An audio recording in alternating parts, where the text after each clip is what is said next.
وبرکاتہ۔ الحمدللہ والصلاة والسلام علی رسول اللہ وعلی آلہ واصحابہ ومن والہ۔ اللہ رب العالمین کا بے حد شکر و احسان ہے کہ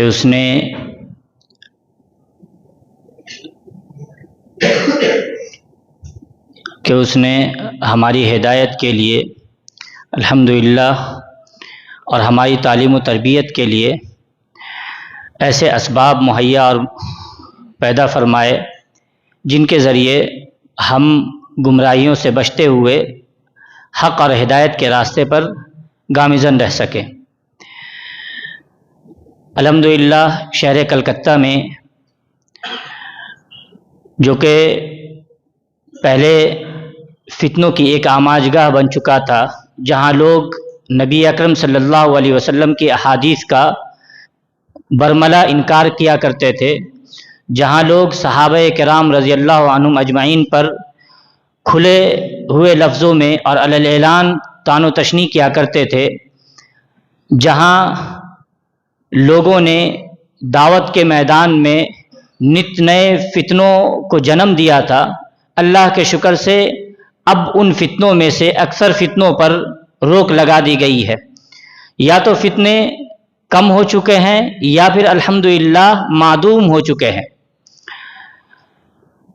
فتنوں کی ایک کڑی دعوت کے باب میں گمراہی کا ہونا ہے،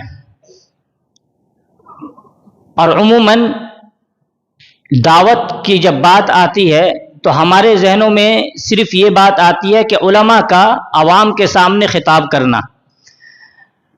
دعوت میں جس طرح سے علماء عوام کے سامنے خطاب کرتے ہیں، اسی طرح سے عوام کا علماء کے سامنے بیٹھنا یہ دعوت کی پہلی سیڑھی ہے۔ تو جب تک آپ علماء کے مقام پر نہیں پہنچتے ہیں، تب تک آپ کے تعلق سے اور آپ کے تئیں آپ کے اوپر جو ذمہ داری واجب ہوتی ہے وہ صحیح علم سیکھنا اور صحیح لوگوں سے سیکھنا اور صحیح طریقے سے سیکھنا۔ ان امور کو دیکھتے ہوئے ہمارے ناظم شہری جمعیت اہل حدیث نے ایک پروگرام ترتیب دیا، ایک سیمینار ترتیب دیا، جس میں دعوت کے مختلف پہلوؤں پر گفتگو کی جائے گی۔ دعوت کا ایک پہلو ہے کہ دعوت اللہ کی اہمیت کیا ہے۔ دعوت کا ایک پہلو ہے کہ نوجوانوں کو دعوت کا کام کیسے کرنا چاہیے اور کیوں کرنا چاہیے۔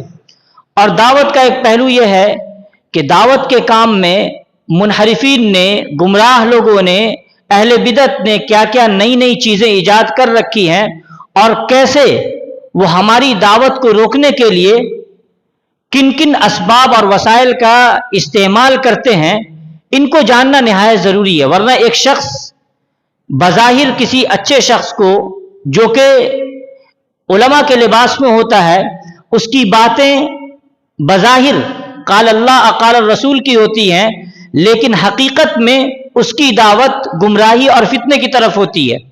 تو اس کو پہچاننے کا کیا طریقہ ہے، کیا معیار ہے، انشاءاللہ ان تمام امور پر اس مجلس میں یا ان 2 گھنٹوں میں انشاءاللہ گفتگو کی جائے گی۔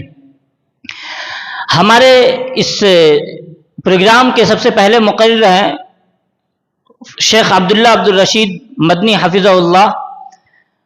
آپ نے سب سے پہلے حفظ کیا، عصری تعلیم حاصل کی، پھر جامعہ سلفیہ بنارس اور اس سے پہلے تیلی پاڑا میں علم حاصل کیا۔